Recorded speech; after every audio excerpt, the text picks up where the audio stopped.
The book is about a community in New York City that is under threat of gentrification. The story is about a mother and daughter who are both thrust into making decisions about owning the direction of each of their lives. Eusebia, who is fiercely devoted to her family and her community, comes up with this idea to develop a crime ring to scare newcomers from coming into her community. This community is a fictional town in New York City, loosely based in the places where I grew up. There's a lot of close-knit neighbors, there's a lot of merengue and salsa, there's wonderful people cooking in the street. And so we see from Eusebia's perspective so much love that she has for this neighborhood, and especially in the context of her husband, Vladimir, who's a police officer, and her daughter, Luz, who is also fiercely devoted to her own family. What inspired the book is my own life. I'm an immigrant from the Dominican Republic, and I arrived in New York City when I was 10 years old.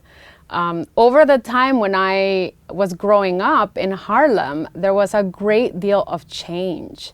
And so during that entire time, as my neighborhood was changing, I was also changing.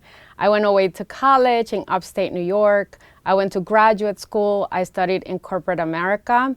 And during that entire time, I kept thinking about the intersections of class and race, and how for everyone in my neighborhood, it was such a frightening idea that they might lose their homes.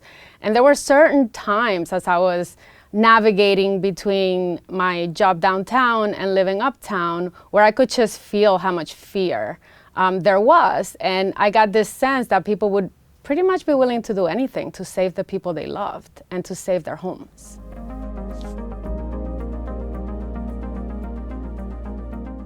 I chose Neruda on the Park as a title because I am a huge fan of Neruda as a poet.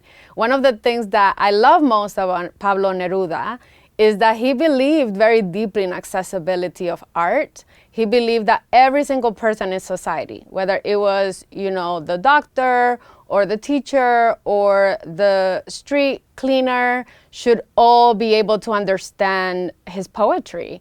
And I'm very inspired by that because I believe that all of our work should be accessible to others. Also, Neruda on the Park is the name of the luxury condominium that's going up, and Luz, who is one of the main characters, comes up with it. So for me, it was very important that one of the female characters have this power of naming.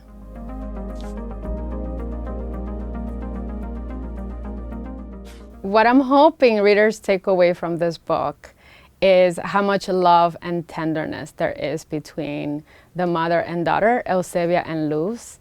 I was really hoping the novel would pay homage to my neighborhood, the way that I grew up, where there was just so much delicious food, and so much of what I grew up with was this love of storytelling. So I was hoping to capture in this book this sense of community and how stories can carry all of us away. So as a young reader, I just remember the thrilling sensation of being carried away with stories, and I certainly hope that's something that the book accomplishes.